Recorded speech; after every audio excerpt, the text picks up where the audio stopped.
प्यारे विद्यार्थियों, माध्यमिक शिक्षा परिषद उत्तर प्रदेश प्रयागराज द्वारा संचालित श्री गणेश इंटर कॉलेज कासगंज की ऑनलाइन कक्षाओं में आपका स्वागत है।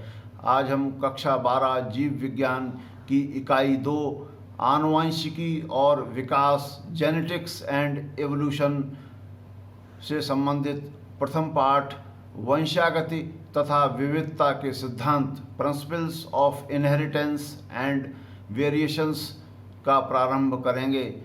आनुवंशिकी से संबंधित शब्दावली। सर्वप्रथम हम ऐसे शब्दों की जानकारी प्राप्त करेंगे जो बारंबार इस पाठ में आएंगे।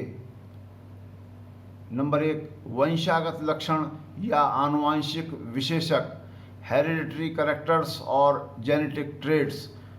वे लक्षण जो जीवधारियों को उनके माता पिता से प्राप्त होते हैं वंशागत लक्षण या आनुवंशिक विशेषक कहलाते हैं। यूँ तो हमें अपने माता पिता से लगभग 30,000 लक्षण प्राप्त होते हैं। उनमें से कुछ सामान्य हैं: हमारी कदकाठी, हमारी लंबाई, हमारा त्वचा, आँखों का रंग। एक सामान्य उदाहरण मैं यहाँ पर देना चाहता हूँ कि हमारी हाथ की मध्यमा या मध्य उंगली सबसे बड़ी होती है, किंतु इंडेक्स फिंगर अथवा रिंग फिंगर में से कौन सी उंगली बड़ी है, इसके बारे में हम आज जानकारी प्राप्त करेंगे। आप अपने अड़ोस पड़ोस में लगभग 25 पुरुष तथा 25 स्त्रियों का एक डाटा तैयार करें जिसमें यह देखें कि किसकी रिंग फिंगर बड़ी है अथवा किसकी इंडेक्स फिंगर बड़ी है।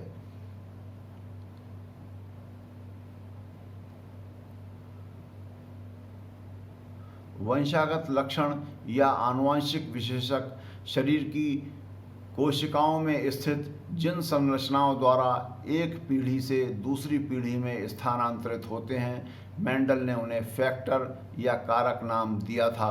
बाद में जॉनसन 1909 ने इन संरचनाओं को जीन नाम दिया।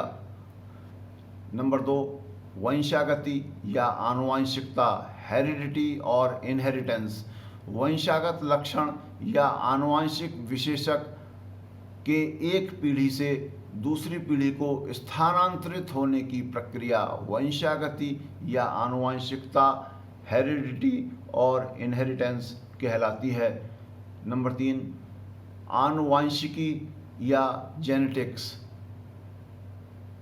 जीव विज्ञान की वह शाखा जिसके अंतर्गत जीवधारियों में उपस्थित जेनेटिक ट्रेड्स की वंशागति तथा जनक एवं संतति में आनुवंशिक समानता एवं विभिन्नताओं का अध्ययन किया जाता है, आनुवंशिकी या जेनेटिक्स कहलाती है। ग्रेगर जॉन मेंडल को फादर ऑफ जेनेटिक्स कहते हैं, जबकि जेनेटिक्स शब्द का प्रयोग सर्वप्रथम बैटसन 1905 ने किया था। निषेचन या फर्टिलाइजेशन। नर व मादा युग्मकों, मेल एंड फीमेल गैमीट्स के संयुग्मन या फ्यूजन की क्रिया जिसके परिणाम स्वरूप जाइगोट का निर्माण होता है, निषेचन कहलाती है। जंतुओं में नर युग्मकों को शुक्राणु या स्पर्म कहते हैं जिनका निर्माण वृषण या टेस्टिस में होता है, जबकि मादा युग्मकों को अंडाणु या ओवम कहते हैं जिनका निर्माण अंडाशय में होता है। पुष्पी पौधों या एंजियोस्पर्मिक प्लांट्स में नर युग्मक या मेल गैमीट पुंकेसर या स्टेमेंस में बनने वाले परागकणों या पॉलन ग्रेन्स के अंकुरण द्वारा बनते हैं, जबकि मादा युग्मकों को अंडाणु या ओवम कहते हैं जिनका निर्माण ओवरी में होता है। विभिन्न जीवों में निषेचन की क्रिया 2 प्रकार से होती है।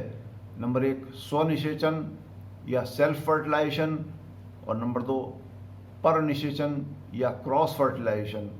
स्वनिषेचन या सेल्फ फर्टिलाइजेशन ऐसे द्विलिंगी जीवों या बाइसेक्सुअल ऑर्गेनिज्म में संभव है जहां नर एवं मादा युग्मक एक ही जीव में मिलते हैं तथा एक साथ परिपक्व होते हैं, जैसे मटर, सरसों आदि।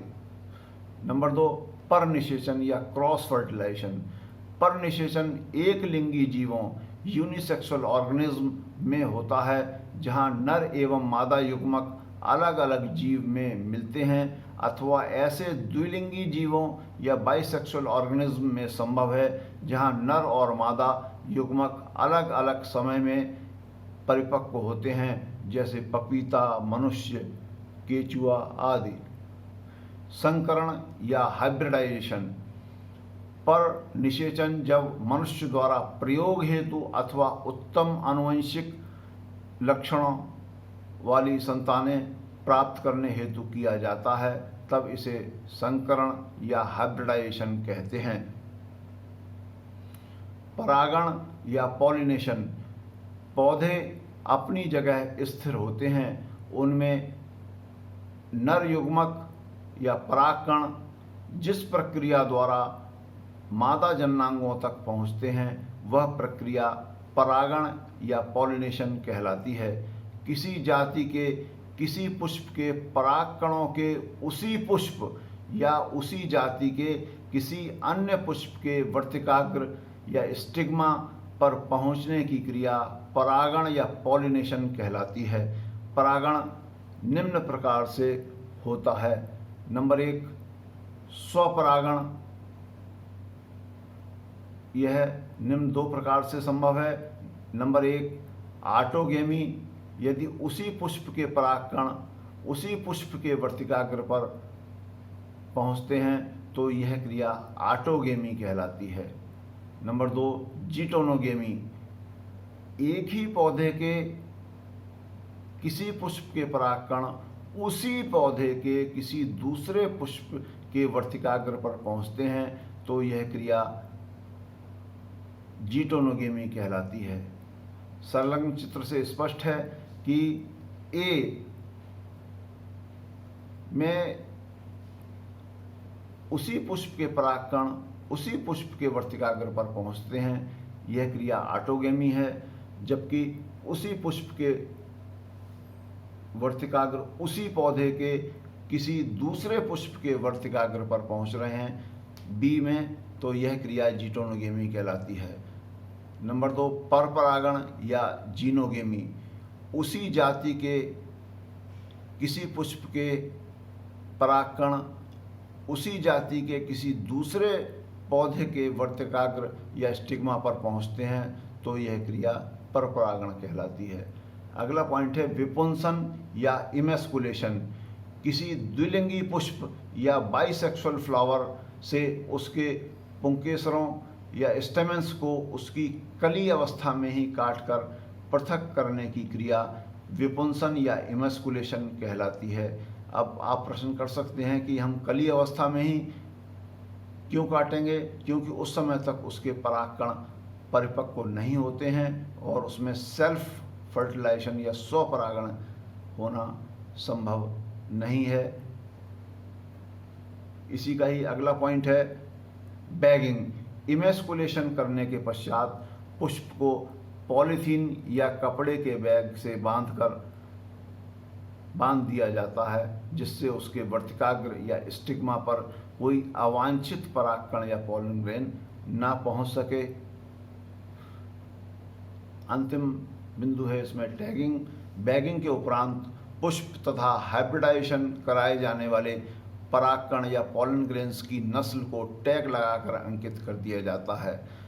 वास्तव में ये बैगिंग तथा टैगिंग इमेस्कुलेशन की संपूर्ण प्रक्रिया का हिस्सा हैं। आज हमने आनुवंशिकी से संबंधित विभिन्न शब्दों का पारिभाषिक अध्ययन किया। कल इसी श्रृंखला को आगे बढ़ाते हुए मेंडल तथा उसके कार्यों का अध्ययन करेंगे। धन्यवाद।